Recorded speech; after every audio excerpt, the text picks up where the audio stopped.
Hello viewers, welcome to all. এখন আমি হোয়াটসঅ্যাপের একটি খুবই চমৎকার ট্রিক আপনাদের সাথে শেয়ার করব, যেটা আশা করি সবারই ভালো লাগবে। আর ভিউয়ার্স, আমি আশা করি আপনাদের যেন উপকার আসে এইরকম ট্রিকগুলোই মূলত শেয়ার করতে। তাই আমার চ্যানেলটি অবশ্যই সাবস্ক্রাইব করে রাখবেন সর্বশেষ প্রযুক্তি ট্রিক সবার আগে জানার জন্য। তো ভিউয়ার্স, চলুন দেখে নেওয়া যাক যে হোয়াটসঅ্যাপের কী ট্রিকটি আমি এখন দেখাতে চাচ্ছি। ভিউয়ার্স, হোয়াটসঅ্যাপে সাধারণত আমরা যেই ব্যাকগ্রাউন্ডটা থাকে, দেখুন আমি আমার এই ব্যাকগ্রাউন্ডটা চেঞ্জ করে দিয়েছি। তো আপনি কিভাবে আপনার হোয়াটসঅ্যাপের এই চ্যাট ব্যাকগ্রাউন্ডটা চেঞ্জ করে নেবেন, আমি আসলে সেটা এখন দেখিয়ে দেবো। আপনারা জানেন যে আপনাদেরটা কীরকম থাকে, বাট আমি এখানে একটা ডিফারেন্ট মানে আমার ছবিটা দিয়েছি, বা অন্য যে কোনো ছবি দিতে পারতাম, বা যে কোনো একটা কালারও দেওয়া যায়। তো এটা আমি দেখে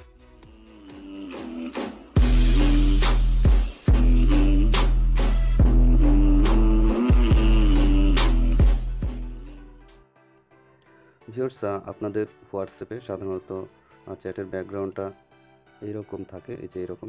তো আপনি যদি চেঞ্জ করে আপনার ছবি দিতে চান, তাহলে এই যে এই সেটিংসটা এখানে যাবেন, এখানে গিয়ে এই যে সেটিংস, দেন চ্যাটস এখানে যাবেন, দেন এই যে দেখুন ওয়ালপেপার যে অপশনটা থাকবে এখানে ক্লিক করতে হবে। তারপরে এই যে দেখুন গ্যালারি, এই গ্যালারি থেকে আপনি ছবি সিলেক্ট করতে পারবেন। আমি এই যে এখান থেকে যদি দিই, তো এই ছবিটা আমি আবার দিচ্ছি, দেখুন। তারপরে এরকম আসবে, দেন এই যে সেট, এই সেট এখানে ক্লিক করতে হবে।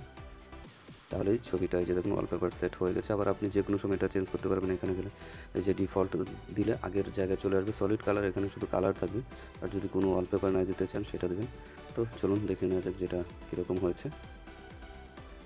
এই যে ভিউয়ার্স, দেখুন ব্যাকগ্রাউন্ডের ছবিটা চেঞ্জ। তো ভিউয়ার্স, এভাবে আপনি আপনার পছন্দ মতো যে কোনো ছবি ব্যাকগ্রাউন্ডে দিতে পারবেন। আর ভিউয়ার্স, আশা করি ট্রিকটি আপনাদের ভালো লাগবে। আর এরকম প্রয়োজনীয় এবং মজার মজার ট্রিক পেতে আমার চ্যানেলটি অবশ্যই সাবস্ক্রাইব করে রাখুন।